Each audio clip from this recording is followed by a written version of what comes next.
د مالیې وزارت د عوایدو لوی ریاست له لوري د اصنافو دکاندارانو او کسبګرو استادو ته د علي قدر امیر المؤمنین حفظه الله د وروستي فرمان سره سم د اصنافو لپاره د ورکړل شوي مالیاتي معافیت او تخفیف د ښه تطبیق او په ټوله کې د مالیاتي پروسې په اړه د پوهاوي سیمینار د ګمرکونو او عوایدو په ملي اکاډمۍ کې جوړ شو. دغه سیمینار په پرانیز غونډه کې د مالیې وزارت د عوایدو لوی رئیس مولوي حافظ شاه حسین حسیني، د یاد ریاست د حقوقي خدمتونو او پالیسي رئیس مولوي نظام محمد د اصنافو دکاندارانو او کسبګرو د خونې لوی رئیس حاجي شیرین آغا سخي او په حضوري او آنلاین بڼه د اصنافو استادو ګډون کړی وو. د عوایدو لوی رئیس وویل چې اسلامي امارت تګلاره او هڅه دا ده چې ولس ته اسانتیاوې رامنځته کړي او ستونزو ته یې رسیدنه وکړي چې اصنافو دکاندارانو او کسبګرو ته د مالیاتي معافیت او تخفیف ورکول یې یوه څرګنده بیلګه ده. موږ خو خپل وس وکړي دا مو وکړله چې تاسې ته مو تخفیفونه درکړله، مالیه مو څو چنده راکمه کړله، معافیت مو څو چنده لوړ کړي. دا خو زموږ د عوایدو عمومي ریاست د رهبرۍ هڅې وې، نو هغه خو یې وکړلې.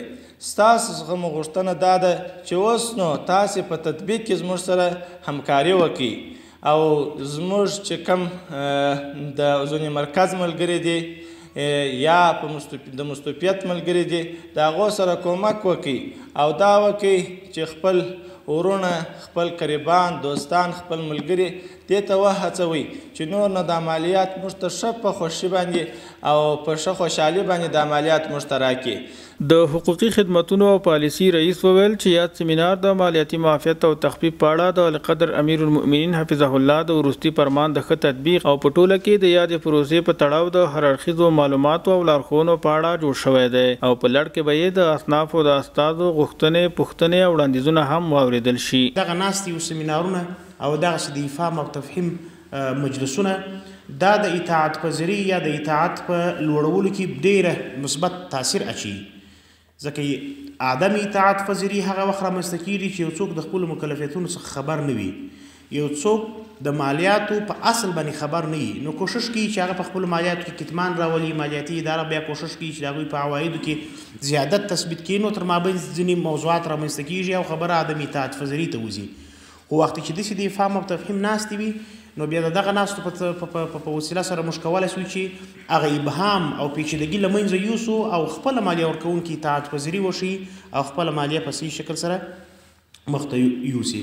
د افغانستان د کسبګرو او دکاندارانو د خونې لوی رئیس د اسلامي امارت له رهبرۍ او مسؤلینو څخه خلکو ته د اسانتیاوو رامنځته کولو او د هغوی د وړاندیزونو د منظورۍ له امله مننه وکړه او د علي قدر امیر المؤمنین حفظه الله د فرمان د پلي کولو او د رڼو او پر وخت مالیاتو د ورکړې په برخه کې یې بشپړ ډاډ ورکړ. و ما این وعده هم کردیم که ما در تطبیق همکار هستیم و انشالله این وعده خود هم دادیم. رئیسای اصناف ما هست و اینا هم با ما وعده را دادن. رئیسای ولایتی ما هم صدای ما را میشنون، تصویر ما را میبینن که اونا هم این وعده را دادن و ما برشان گفتیم که وقتی که شما به تطبیق آمده میایید در هر مارکت، در هر بازار اینمی نماینده ها موجود است. ما میتونیم که شما بر نماینده ما بگویید نماینده در مارکت و در بازار قدم به قدم با شما من ای نود ای بار مشکلی نیست که اولا یک ما دو شود، دوی ما یک شود، اینطور نیست چون تطبیق است. د یادونې وړ ده چې په دغه یو ورځني سیمینار کې د اصنافو استادو ته د مالیاتي پروسې، د مالیاتو د ډولونو، د مالیاتو د بهیر، د مالیاتي کړنلارو، نورمونو، لایحو، اظهارنامو او د عوایدو لوی ریاست د موخو په تړاو معلومات وړاندې شول او د ګډونوالو پوښتنې ځواب شوې.